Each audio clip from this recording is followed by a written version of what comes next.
Tercer video de la unidad número 7 y aquí analizaremos la presidencia de José María Guido y las medidas económicas y sociales de la presidencia de Arturo Umberto Illia. En el video pasado habíamos analizado cómo finalizaba la presidencia de Arturo Frondizi con un cuarto golpe militar de Estado y que luego de esta acción por parte de las Fuerzas Armadas terminaba asumiendo José María Guido. ¿Quién es José María Guido? Bueno, en el momento en el cual se da el golpe de Estado, José María Guido es el presidente del Senado y por ende el tercero en la línea de sucesión presidencial. La Constitución Nacional indica que cuando el presidente no puede ejercer sus funciones, entonces quien sigue en el mando es el vicepresidente de la República, el que debe asumir el cargo de presidente. En aquel momento, el vicepresidente que había acompañado a Frondizi en las elecciones de 1958, Alejandro Gómez, había renunciado ya hacía mucho tiempo, en 1958 de ese mismo año, porque no estaba de acuerdo con los contratos petroleros que había firmado Frondizi. Entonces, si el presidente es derrocado y el vicepresidente ya ha renunciado, a quien le corresponde asumir entonces es al presidente del Senado, esto es a José María Guido, que fíjense, pertenece al mismo partido que Frondizi, es decir, a la Unión Cívica Radical Intransigente, a la UCRI. Como explicamos rápidamente en el video anterior, las intenciones que tenían los militares al realizar este golpe de Estado en contra de Frondizi eran las de asumir directamente el mando del Estado y formar un gobierno militar. Sin embargo, se puede decir que Guido les gana de mano, asume como presidente y jura ante la Corte Suprema de Justicia, y entonces a los militares no les queda más remedio que aceptar la jura de Guido y tolerarlo como presidente. Esto hace que por primera y única vez en toda la historia argentina, un golpe militar no sea continuado por un gobierno militar, sino por otro gobierno civil que, sin embargo, está todavía enmarcado en estas democracias tuteladas y restringidas que ya explicamos en este esquema en el video anterior. Sin embargo, aunque Guido se les haya adelantado a los militares, él será rápidamente acorralado por las Fuerzas Armadas y convertido, sin lugar a dudas, en un presidente títere de los deseos de los militares. Tanto es así que las mismas Fuerzas Armadas le van a imponer nuevamente al presidente la designación de Álvaro Alzogaray como ministro de Economía, este mismo hombre que también fue designado de forma impuesta a Frondizi en el anterior gobierno. Álvaro Alzogaray aplicará entonces otro plan de liberalización de la economía y de ajuste y endeudamiento similar al que aplicó cuando fue ministro de Economía de Frondizi. Pero el conflicto más importante que tendrá que enfrentar Guido en su tan corta presidencia, apenas de un año, será el enfrentamiento militar de las dos facciones de las Fuerzas Armadas, los azules y los colorados. Sucede que las Fuerzas Armadas, puertas adentro, tenían dos grandes posicionamientos políticos sobre qué hacer en estas circunstancias. De un lado se encuentran los militares azules, liderados por, y recuerden muy bien este nombre, Juan Carlos Onganía. Hola, Juan Carlos.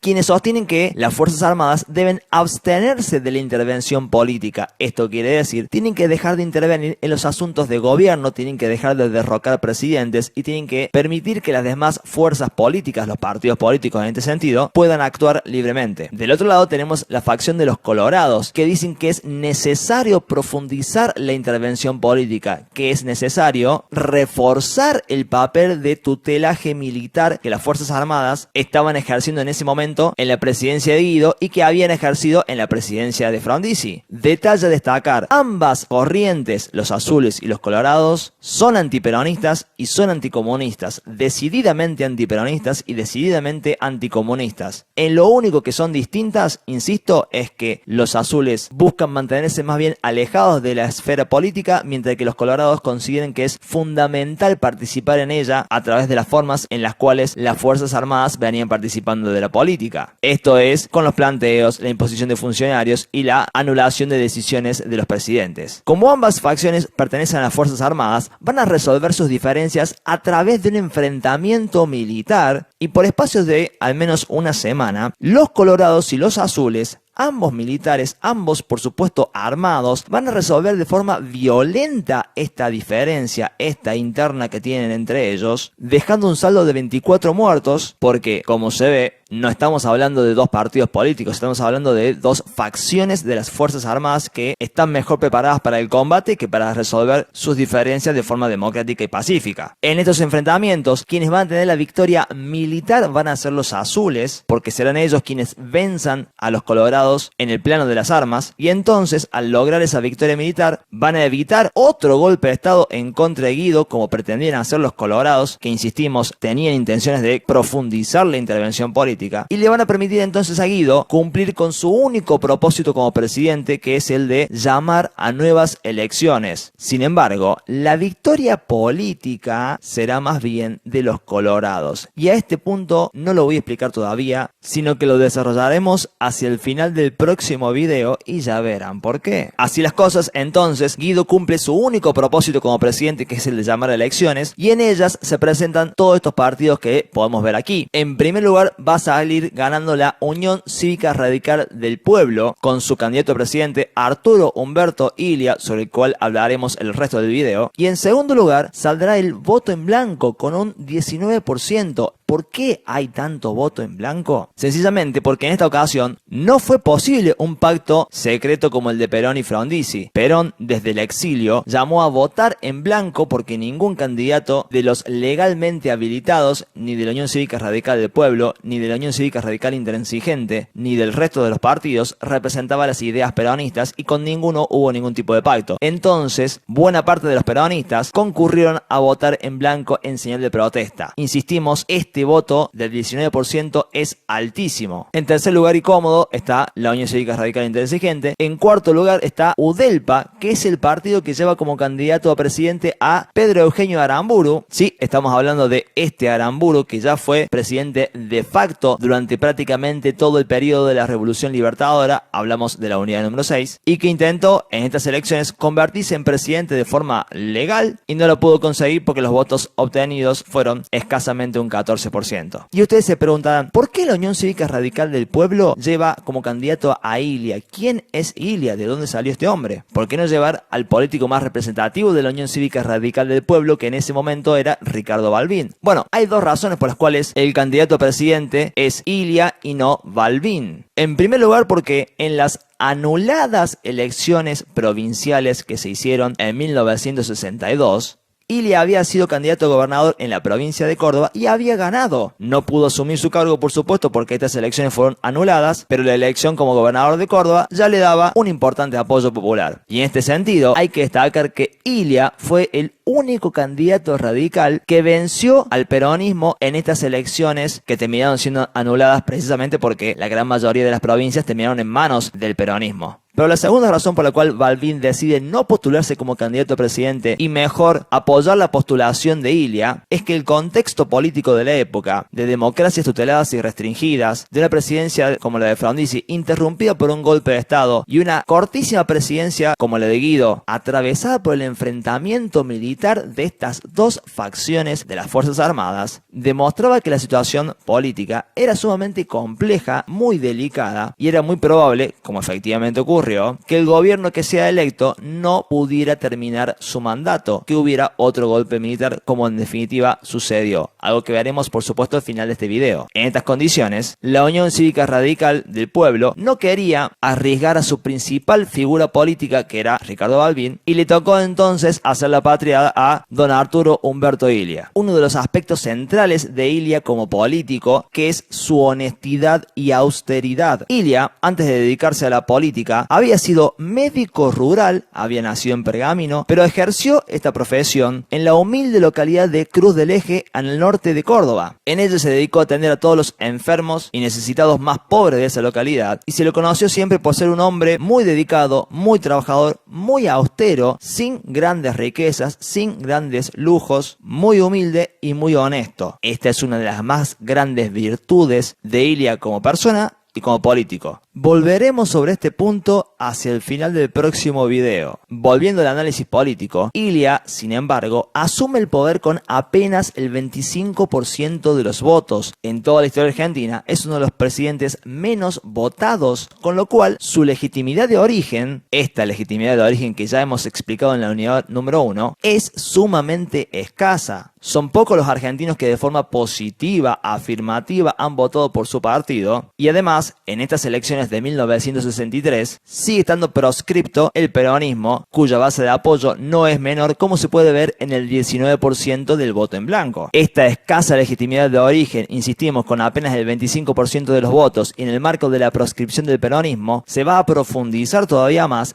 porque Ilia no va a buscar aliados en los otros partidos políticos, no va a formar un gobierno de coalición, no va a ceder ministerios y demás espacios de poder con la UCRI, ni con UDELPA, ni con los demás partidos políticos, lo cual en estas circunstancias, insistimos, apenas el 25% de los votos le habría dado mucho más apoyo. Ilia elegirá formar un gobierno enteramente formado por la Unión Cívica Radical del Pueblo, por la UCRP, y entonces cometerá uno de los primeros grandes errores de su gobierno, que es aislarse en su propio partido, sin tejer alianzas con el resto. ¿Por qué Ilia no quiere tejer alianzas con los demás partidos? Bueno, porque básicamente hacerlo implica, como en cualquier tipo de negociación, ceder espacios de poder. ¿Cómo va a ser la política económica y social de Ilia en sus años de gobierno? Bueno, las dos características centrales van a ser la distribución progresiva del ingreso y el desarrollo de un nacionalismo económico a partir de una matriz estadocéntrica. Para comprender con claridad y profundidad estos conceptos, recomiendo por favor repasar lo ya explicado en la unidad número 1 con este cuadro. Ilia va a aumentar el presupuesto educativo, es decir, la cantidad de dinero de los impuestos dedicado a fortalecer la educación, al 25% del PBI, del Producto Bruto Interno. Este valor es sumamente alto, posiblemente el más alto de toda nuestra historia. Imagínense que hoy, en la actualidad, año 2021, el presupuesto, en el mejor de los casos, va a llegar al 6%. Ilia lo elevó al 25%. Es una cantidad sumamente considerable de inversión en educación. E invertir en educación es invertir en el futuro del país, es formar sólidamente a los niños, jóvenes y demás estudiantes de cara al porvenir. Pero no solamente Ilia aumentó de forma muy significativa el dinero invertido en educación, sino que también lo hizo en el área de ciencia. El CONICET, que es hasta el día de hoy el principal organismo estatal dedicado a la investigación científica en el país, aumentó también de forma considerable su presupuesto. Y si esto fuera poco, además Ilia aplicó un marcado control de los precios de la canasta básica para evitar que los bienes elementales de consumo, hablamos de los alimentos, hablamos de la vivienda, hablamos de los alquileres, hablamos de el agua, la luz, el gas, etcétera, etcétera, aumentaran de forma excesiva sus precios. Al mantener un claro control de precios, entonces el costo de vida era mucho más bajo y eso por supuesto beneficiaba muchísimo a los sectores sociales más pobres. Por último, en el área económico-social, Ilia sancionó la Ley de Salario Mínimo Vital y Móvil. ¿Qué es esto? Básicamente es establecer un piso, por eso hablamos de salario mínimo, lo que mínimamente cualquier obrero debe cobrar ni bien entra a trabajar y que debe ser vital porque debe alcanzarle para poder sobrevivir de forma relativamente digna, y debe ser móvil porque tiene que ir aumentando de año a año a medida que avance la inflación. Esta ley, que es claramente redistributiva del ingreso, que busca beneficiar a los obreros inequívocamente, marca un piso, insistimos, salario mínimo, que debe cobrar cualquier persona que comienza a trabajar. Y entonces, si el piso está establecido por ley, el resto de los demás escalones que están por encima, esto quiere decir el resto de los demás trabajadores y obreros que tienen una categoría más avanzada, digámosle categoría 2, 3, 4, 5, 6, etcétera, etcétera, deben cobrar entonces mucho más. Mediante esta ley, el Estado interviene para obligar a los empresarios de todo tipo a que por lo menos cumplan con esta ley de salario mínimo vital y móvil, una de las leyes en materia de política económica más progresistas de nuestra historia. Desde el punto de vista estrictamente económico, Ilia va a ser partidario de un nacionalismo económico. Esto quiere decir aplicar políticas proteccionistas para beneficiar a la industria nacional, va a invertir muchísimo en infraestructura. Esto quiere decir el desarrollo de vías de tren, represas hidroeléctricas, energía nuclear, caminos, comunicaciones, etcétera, todas inversiones elementales para el desarrollo industrial de este periodo, porque todavía estamos bajo el desarrollo industrial del ISI, y se apoyará notablemente a YPF para que esta empresa estatal sea la principal productora y proveedora de petróleo para todo el país. Como se puede ver, estas políticas de distribución progresiva del ingreso y el nacionalismo económico aplicado se basan en el fortalecimiento de la matriz estadocéntrica, esa misma matriz que Alzogaray, con su plan más bien liberal, buscó reducir, porque se sigue considerando que es el Estado el actor principal que puede, a través de este tipo de políticas, beneficiar a los sectores sociales más bajos, sobre todo a partir del control de precios y de la elevación del piso salarial, y también beneficiar a las empresas nacionales. Se busca de esta forma fomentar el mercado interno a través de políticas keynesianas. ¿A qué nos referimos con esto? A este esquema que ya empleamos en la unidad número 5, en donde si los trabajadores ganaban mejores salarios, entonces iban a gastar mucho más, y así las empresas nacionales iban por ende a producir mucho más y vender mucho más, permitiendo también la elevación de los salarios, redundando todo esto en un círculo virtuoso. Y es que este plan económico y social que lleva adelante Ilia durante su gobierno es bastante similar, fíjense ustedes, al primer plan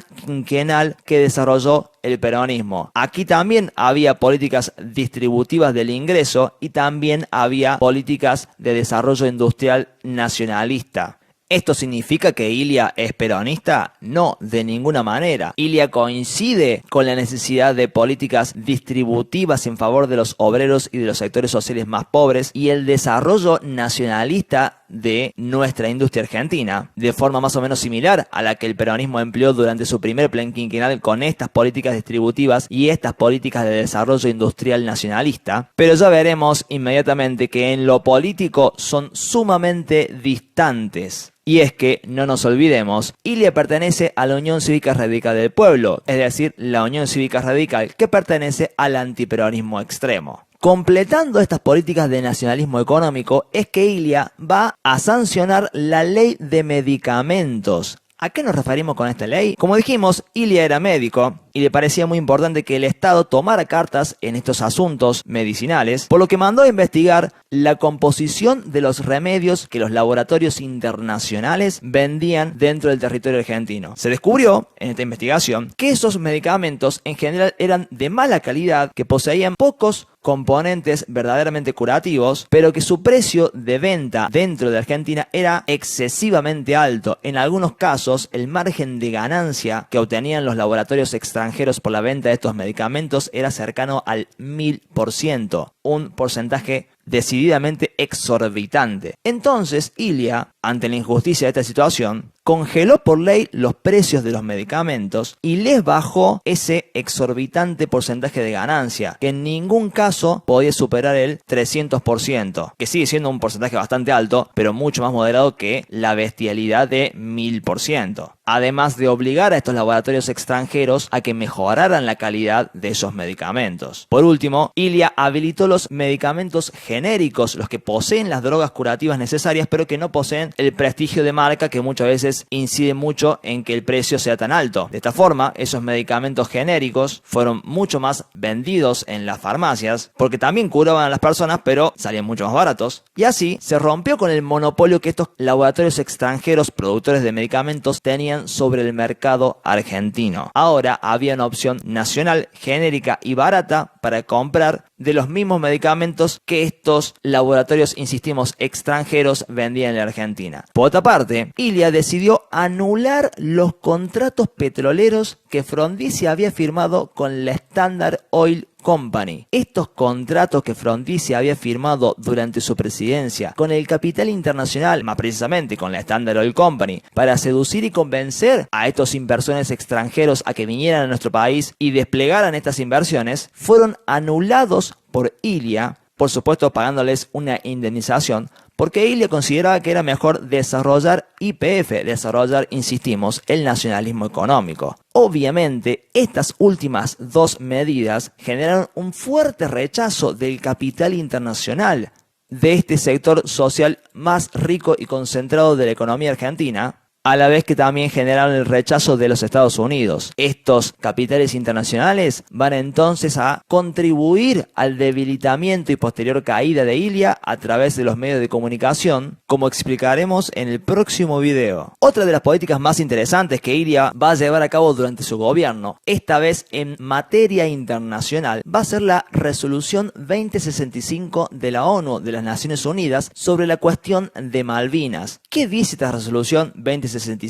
Básicamente, en este documento, la ONU reconoce que existe un conflicto diplomático entre la Argentina y Gran Bretaña sobre las Islas Malvinas. Y lo más interesante de esto es que las menciona con el nombre de Islas Malvinas. No las nombra como Falkland Islands, que es el nombre que los británicos le dan a estas islas, sino que las llama Islas Malvinas. Esta resolución, por supuesto que no nos devuelve las islas de ninguna manera, pero sin embargo es uno de los éxitos diplomáticos más importantes de toda la historia argentina, porque entonces, a partir de esta resolución, es posible para nuestro país, para el gobierno de Ilia o para cualquier gobierno que vaya a venir después, reclamar en la ONU la posibilidad de discutir cara a cara con los británicos quién es el que realmente debe poseer a estas islas. Antes de esta resolución, para la ONU no existía ningún tipo de conflicto y cualquier reclamo que nosotros hacíamos podía ser completamente desoído. De ahora en más, no. La ONU sabe que existe un problema aquí, sabe que existe un conflicto de intereses entre dos países, entre la Argentina y el Reino Unido, y que tarde o temprano hay que solucionarlo de forma diplomática. Detalle al respecto. En 1982, mucho más tarde, va a ocurrir la fatídica Guerra de Malvinas. Eso va a tirar por la borda este gran éxito diplomático de la historia argentina, pero eso por supuesto es otra historia y no la puedo explicar aquí porque este video se haría demasiado largo.